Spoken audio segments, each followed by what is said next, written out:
Hoy vamos a presentar un paper que habla sobre manifestaciones gastrointestinales en pacientes con inmunodeficiencia, un espectro de imágenes. En la parte inferior encontramos el DOI, donde podemos ver la literatura.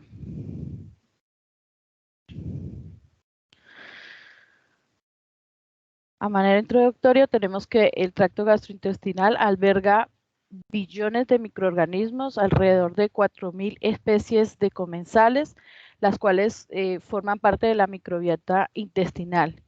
Y la microbiota, junto con la mucosa intestinal y el tejido linfoide, son aquellas que modulan las respuestas inmunitarias, manteniendo la homeostasis al proteger nuestro cuerpo humano de los diferentes patógenos. Cuando hay una afectación de todo este sistema inmunitario, principalmente en los pacientes inmunodeficientes, los patógenos van a atravesar lo que es la mucosa, provocando infecciones o diferentes neoplasias inducidas por virus. Dentro de estas afectaciones que encontramos a nivel del tracto gastrointestinal hay tres grandes grupos, principalmente inflamatorias, infecciosas y neoplásicas, y desde el punto de vista de las imágenes juegan un papel importante tanto en lo que es el diagnóstico, la evaluación de la extensión, la identificación de complicaciones y la evaluación de la respuesta al tratamiento frente a ciertas patologías. Existen también diferentes métodos como es la radiografía, la fluoroscopía o la ecografía, las cuales nos ayudan a evaluar alteraciones como procesos obstructivos o alteraciones de la motilidad, entre otras, pero en la tomografía el método que con más frecuencia se utiliza, ya que nos permite evaluar el engrosamiento de la pared intestinal, la extensión de la enfermedad. Asimismo, nos permite hacer estadificación de las neoplasias, evaluar la presencia o no de ganglios linfáticos y también evaluar si hay presencia de complicaciones como la perforación. Otra herramienta que tenemos es la resonancia, principalmente la enterografía, la cual nos ayuda también a evaluar todo lo que son las anomalías de la pared intestinal, las neoplasias, las fístulas, y nos ayuda a diferenciar si hay un proceso inflamatorio de una manera aguda o crónica. En este cuadro lo que les quiero representar son las tres principales causas: las condiciones inflamatorias, las infecciones, las neoplasias y sus diferentes patologías. Entrando entonces en materia, tenemos que dentro de las condiciones inflamatorias que afectan el tracto gastrointestinal son tres, principalmente la enfermedad del injerto contra el huésped, la enterocolitis neutropénica y la proctocolitis relacionadas con el virus del VIH. Dentro de la enfermedad de injerto contra el huésped se dice que se ocasiona cuando los linfocitos T del donante atacan a las células huésped del receptor, principalmente las del tracto gastrointestinal. Y esta patología se puede presentar de una forma temprana, que estaría más o menos andando entre los 10 a 100 días post trasplante, y en una forma tardía que sería más allá de los 100 días. Cuando hablamos de un proceso agudo, este se va a desarrollar en un periodo de 10 a 40 días post trasplante y el grado de afectación va a variar dependiendo de si hay una afectación más difusa o más localizada, ¿sí? Entonces, si tenemos una patología que es difusa, que genera mayor engrosamiento de la pared, se dice que estas son más graves y tienen menor probabilidad de respuesta al tratamiento y tienen un peor pronóstico. Dentro de los hallazgos de imágenes, lo que vamos a encontrar son masas intestinales dilatadas, llenas de líquido, que van a tener un engrosamiento de la pared, un marcado realce de la mucosa y va a tener por fuera como una imagen hipodensa que sería la serosa, que está edematizada haciendo una apariencia de diana. Al mismo tiempo vamos a encontrar rarefacción de la grasa, congestión de la basa recta y podemos encontrar presencia o no de ascitis, y en este caso no vamos a encontrar presencia de ganglios mesentéricos. Acá entonces estamos presentando a una paciente de 55 años con antecedente de un trasplante de médula ósea 2 meses antes, en quien se le diagnosticó una enfermedad de injerto contra el huésped aguda. Es una imagen de tomografía con contraste en un plano Perdón, vamos a poner puntero. En un plano de adquisición axial, esto a nivel abdominal, donde estamos viendo el engrosamiento de la pared que está afectando el colon transverso. Y la segunda imagen es de la zona en la pelvis, donde lo que nos está mostrando es todo el realce que tiene a nivel del intestino delgado, donde vemos una mucosa que realza seguida de una imagen hipodensa que sería la submucosa. Este paciente también le hacen una colonoscopia donde evidenciamos múltiples nódulos en el colon transverso y cuando se le realiza la biopsia confirma entonces una enfermedad de injerto contra el huésped tipo agudo. Dentro de la enfermedad de injerto contra el huésped está la parte tardía, que como ya les dije, lleva más de 100 días post trasplante. Es la principal causa de mortalidad en los pacientes después de 2 años. Involucra el tracto gastrointestinal hasta en un 54%. La primera o el primer tracto que se afecta es todo el intestino delgado, seguido del colon. La enfermedad tardía puede ser de aparición reciente o puede ser una cronificación de un caso agudo. Generalmente en las imágenes lo que vamos a ver es un engrosamiento crónico de la pared intestinal que me genera un estrechamiento o una estenosis focal o segmentaria del intestino delgado o del colon. También en la tomografía con contraste vamos a ver que hay un realce de la mucosa con un borde hipodenso, que en este caso sería el edema de la submucosa. En una fluoroscopía lo que vamos a ver en el intestino delgado es que tiene una pérdida de sus pliegues, haciendo una forma de cinta de este, y en la resonancia lo que vamos a ver es el engrosamiento y podemos determinar si esto aún queda algo agudo o es más crónico con un proceso de fibrosis.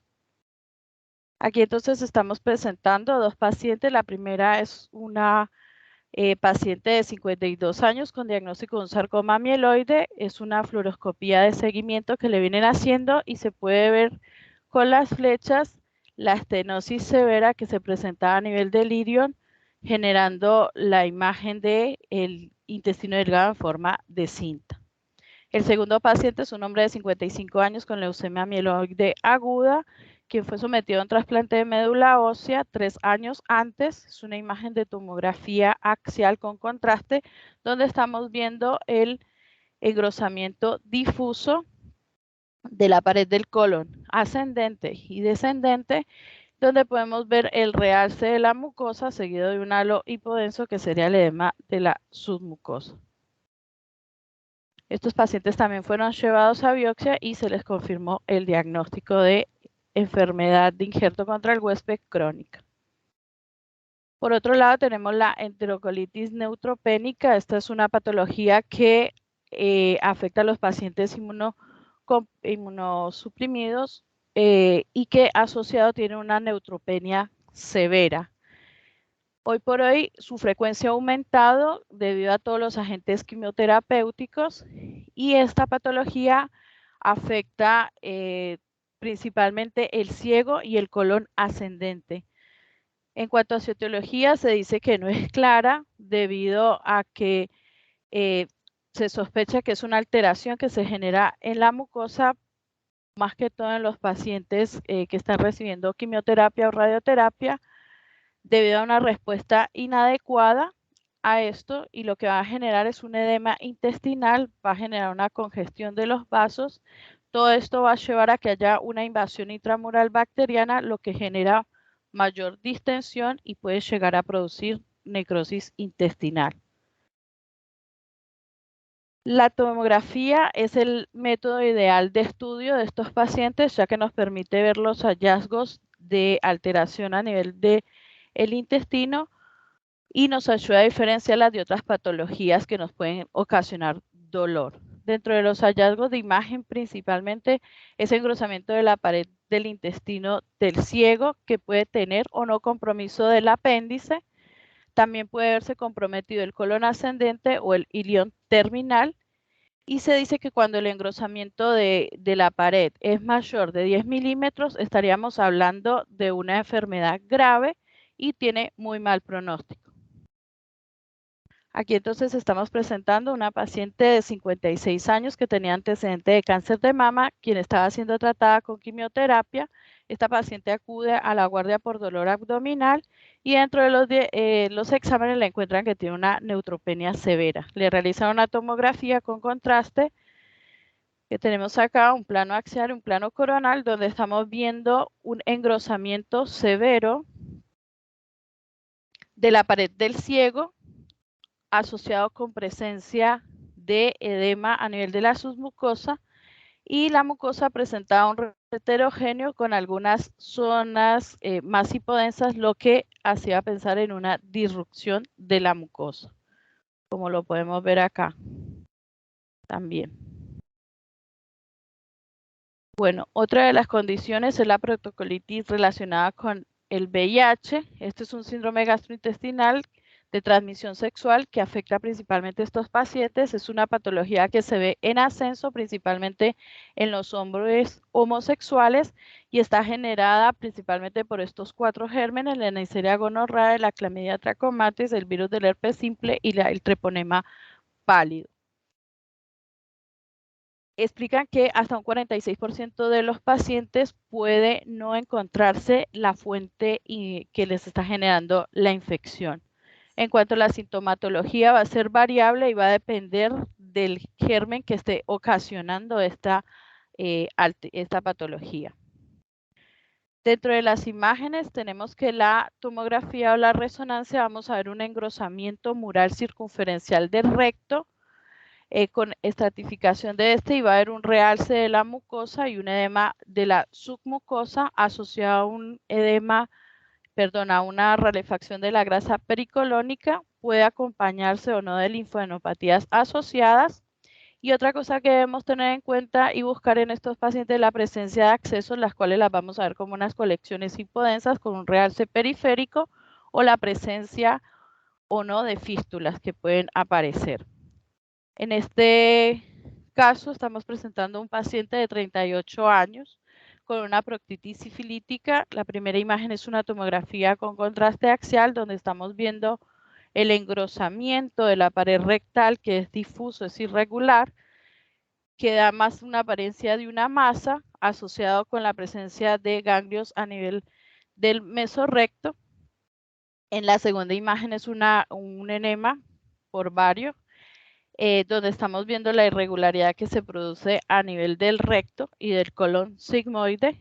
Y la colonoscopía, lo que nos está mostrando es una gran masa rectal ulcerativa. Esta paciente también se le realizó biopsia y se confirmó que tenía hallazgos compatibles con una infección aguda y crónica y numerosos organismos espirales en relación a un treponema pálido.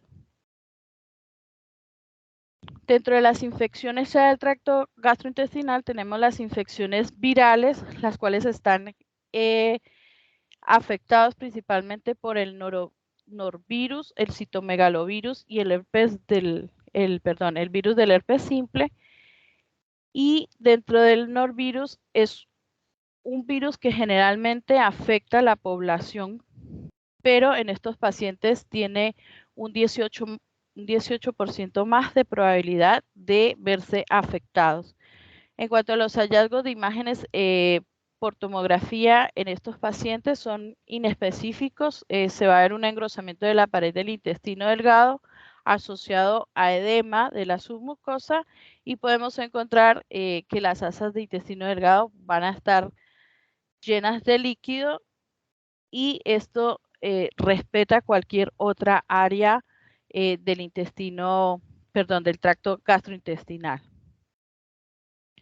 Y generalmente estos pacientes cursan sin adenopatías.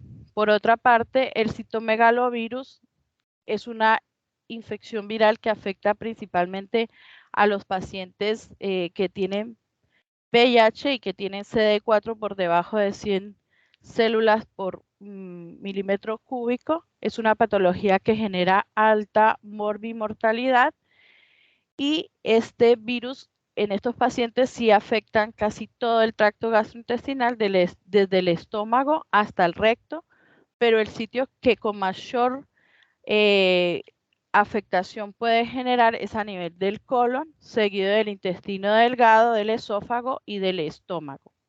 Lo que vamos a ver es una imagen donde hay engrosamiento de la pared irregular no circunferencial asociada a edema y de ralefacción de la grasa. Aquí presentamos una paciente de 68 años que está inmunodeprimida por un trasplante de pulmón. Estamos viendo una imagen de tomografía con contraste axial, donde estamos viendo todo el engrosamiento irregular de la pared del ilion asociado a ralefacción de la grasa. Y en la imagen de endoscopía estamos viendo múltiples úlceras a nivel del colon, perdón, del ilion, y esto lo hace distintivo de una enteritis por citomegalovirus. Por otro lado, tenemos el virus del herpes simple, que principalmente afecta el esófago, seguido del colon, el hígado y los pulmones. Es frecuente que esta patología haga una infección diseminada. Y en cuanto a los hallazgos que vamos a ver en las imágenes, en una esofagografía de doble contraste vamos a ver múltiples úlceras superficiales que son pequeñas, pueden ser punteadas, lineares o estrelladas, y en la tomografía lo que vamos a ver es un engrosamiento de la pared de manera irregular. Acá presentamos dos pacientes. La primera es una mujer de 27 años con cáncer de cuello uterino, quien había recibido quimiorradioterapia. Es una imagen de tomografía con contraste en un plano de adquisición coronal, y de lo que está mostrando es un engrosamiento del estómago e innumerables nódulos hepáticos pequeños hipodensos que estarían en relación con accesos de esta patología y una gastritis que le estaría ocasionando el herpes. La segunda imagen es una mujer de 35 años con un trasplante renal. En esta paciente se diagnosticó una esofagitis por el virus del herpes. Es una imagen de tomografía con contraste axial, donde está mostrando el engrosamiento irregular de la pared del esófago. Esta paciente se llevó a biopsia y se confirmó el diagnóstico. Por otro lado, tenemos las patologías bacterianas. Generalmente estas están ocasionadas por el Clostridium, por el Mycobacterium, la Salmonella y el Campylobacter. Y las enfermedades generadas por el Clostridium, si bien este es un germen o un microorganismo que puede afectar la microbiota intestinal de cualquier paciente inmunocompetente posterior a la administración de antibióticos, en un paciente que tiene inmunocompromiso va a verse más afectado. Generalmente esta bacteria afecta el colon y me va a generar una colitis pseudomembranosa, la cual se me puede complicar con un megacolon tóxico, una perforación intestinal, septicemia o la muerte. Generalmente en estos pacientes lo que vamos a ver en las imágenes es un marcado engrosamiento circunferencial de la pared intestinal asociado a edema de la submucosa, un realce de la mucosa, ralefacción de la grasa, y cuando ya tiene un comportamiento más grave, dice que puede presentarse la apariencia de una huella dactilar o el signo del acordeón. Esta enfermedad generalmente me produce una pancolitis, pero también se han encontrado casos donde hay una afectación del colon derecho hasta en un 40% solamente. Acá estamos presentando un paciente de 43 años con VIH, a quien se le diagnostica una colitis pseudomembranosa. Es una imagen de tomografía con contraste axial donde se está mostrando un engrosamiento de la pared asociado a edema submucoso a nivel del colon, y a esto lo que ellos llaman que tiene como forma de una huella dactilar, o a todo el complejo lo que es el signo del acordeón. Este paciente entonces le realizan también biopsia confirmándose la infección por el Clostridium. Por otro lado, tenemos la afectación por Mycobacterium tuberculosis, la cual va a afectar a los pacientes con inmunodeficiencia a través de una reactivación. Generalmente va a afectar la región iliocecal y lo que vamos a ver es un engrosamiento de la pared a nivel del ilion terminal que me puede generar estrechamiento o estenosis. También se puede ver el colon afectado, sería el segundo sitio con más frecuencia.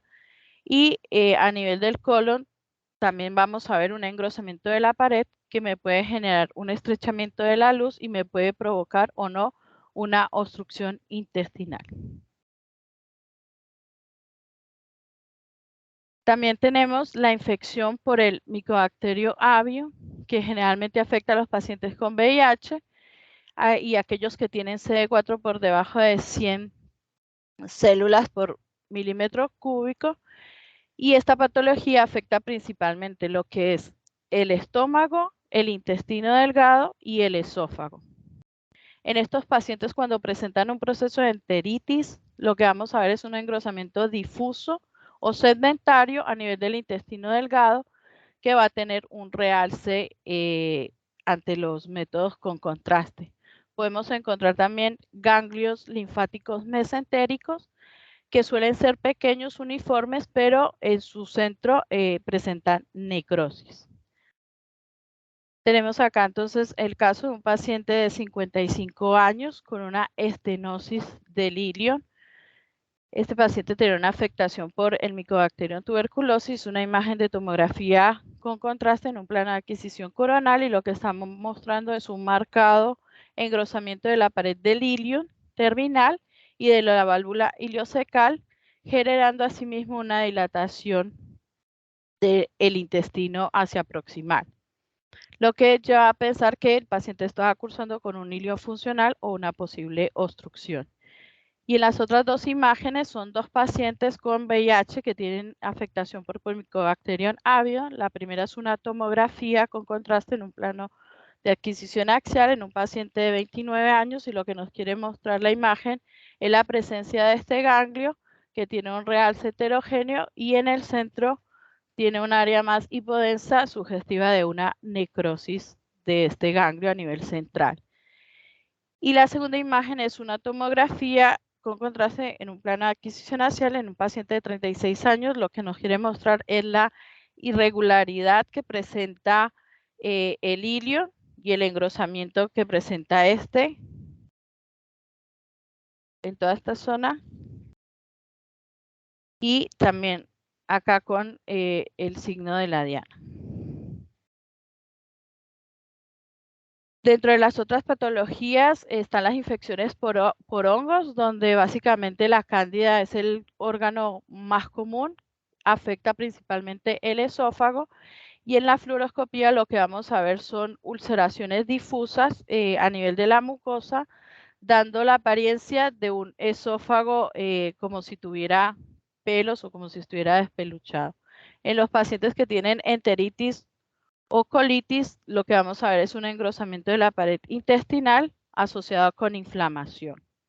Hay que tener en cuenta que la cándida tiene también tendencia a hacer diseminación a través del sistema porta y puede generar numerosos microaccesos a nivel del hígado y del vaso. Acá estamos presentando dos casos. El primero es un paciente de 65 años que está recibiendo quimioterapia porque presentaba un osteosarcoma metastásico y este paciente se le diagnosticó una candidiasis gastrointestinal. La primera es una imagen de tomografía en un plano de adquisición coronal, donde lo que nos está mostrando es el engrosamiento de la pared del duodeno y en la endoscopía lo que estamos viendo son los múltiples parches de color amarillentos que están recubriendo la mucosa. Este paciente se le realizó estudio anatomopatológico encontrando una esofagitis, duodenitis y una yeyunitis por cándida. Y el segundo paciente es un paciente de 63 años con un antecedente de cáncer de colon que tenía una infección reciente por VIH y lo que estamos viendo es un esofagograma en una posición oblicua y lo que estamos viendo es la típica apariencia como de un esófago velludo causado por las ulceraciones que genera este patógeno. Otra de las infecciones son los protozoarios. Generalmente afectan a este tipo de pacientes y el germen que mayor presenta afectación es la entamoeba histolítica,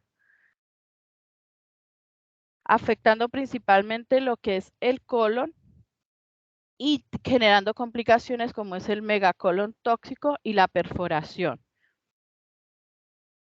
Esto también puede generar otras formas de presentación como son la presencia de accesos hepáticos o los amebomas que se pueden presentar hasta en un 10% de los pacientes. También este protozoario me puede generar casos de apendicitis aguda y algo que es importante tener en cuenta es que respeta el irión terminal. Acá entonces estamos viendo un paciente de 33 años que tenía una inmunodeficiencia y en este paciente lo que se le diagnosticó fue una apendicitis que la estamos viendo en esta imagen de tomografía con contraste en un plano axial. Estamos viendo el engrosamiento del apéndice con el realce de su pared y al mismo tiempo en esta segunda imagen lo que estamos viendo es una imagen hipodensa, perdón, una imagen heterogénea, predominantemente hipodensa con áreas isodensas, que cuando se realizó biopsia de esto concluyó que se trataba de un acceso hepático por entamoeba y lo mismo la apendicitis.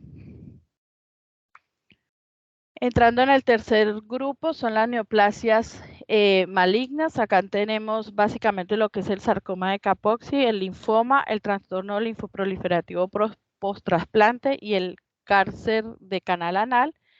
Y hablando un poquito del sarcoma de Kaposi, esto es una neoplasia de bajo grado que afecta principalmente las células linfoplasmocíticas, las cuales pueden afectar diferentes áreas, como son la parte mucocutánea, los ganglios linfáticos, el tracto respiratorio y el tracto gastrointestinal. Generalmente está causado por el virus del herpes tipo 8 y la zona que mayor afecta es el estómago y el duodeno.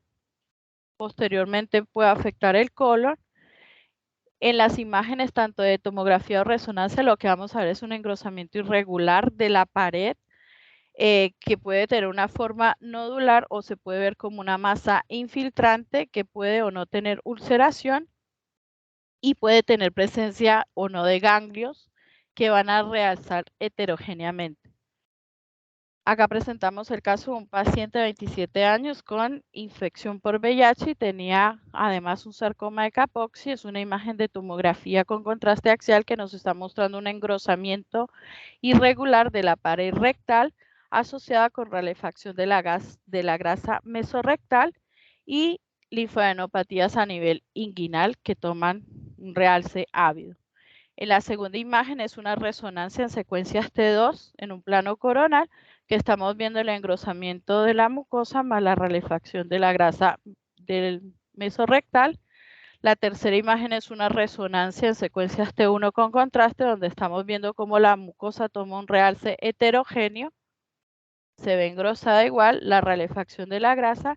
Y la cuarta imagen es una colonoscopía de esta donde estamos viendo múltiples nódulos de color rojizo. Cuando se realiza la biopsia se confirma el diagnóstico de sarcoma de Kaposi.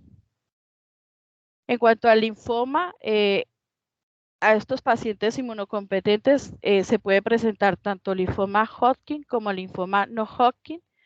Principalmente en el linfoma no Hodgkin, los subtipos que más van a aparecer en aquellos que tienen asociación con virus del VIH son el linfoma difuso de células B grande y cuando hay afectación por el virus del Epstein-Barr, lo que vamos a encontrar es un linfoma de Burkitt.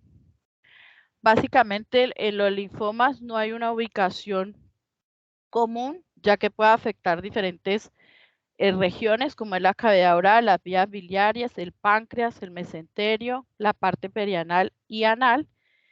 Y en las imágenes de tomografía o resonancia lo que vamos a ver es un engrosamiento de la pared intestinal que no me van a generar obstrucción, este engrosamiento es asimétrico y lo que va a generar es una dilatación aneurismática que se va a asociar con ganglios linfáticos. Aquí entonces estamos presentando un paciente de 23 años con un linfoma de Burkitt. Es una tomografía con contraste en un plano de adquisición axial. Lo que estamos viendo es el engrosamiento que presenta un asa de intestino delgado que tiene un realce homogéneo y al mismo tiempo la dilatación aneurismática. Estos hallazgos entonces llevan a sospechar de que el paciente presentaba un linfoma de Burkitt y posteriormente se confirmó con estudio anatomopatológico. Otra patología es el trastorno linfoproliferativo post-trasplante, la cual puede ir desde una patología benigna como la hiperplasia linfoide hasta un linfoma de alto grado. Es el segundo tumor más común en los adultos receptores de trasplante. Está causada por el virus del Epstein-Barr, está en un 60-85% de los casos. Ocurre más que todo esta patología un año después del trasplante y el tracto gastrointestinal se ve afectado en un 5-33% de los pacientes y el sitio que con mayor frecuencia afecta es el ilion. Tiene una tasa de supervivencia al año del 53 al 65% y a los 5 años del 41 al 46%.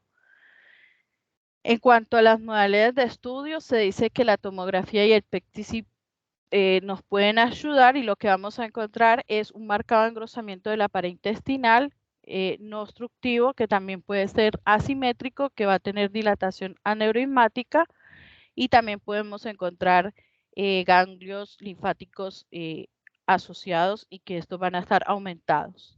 Y es poco probable que esta patología me genere un patrón o un proceso obstructivo. Acá entonces estamos presentando un paciente de 55 años con un trasplante renal.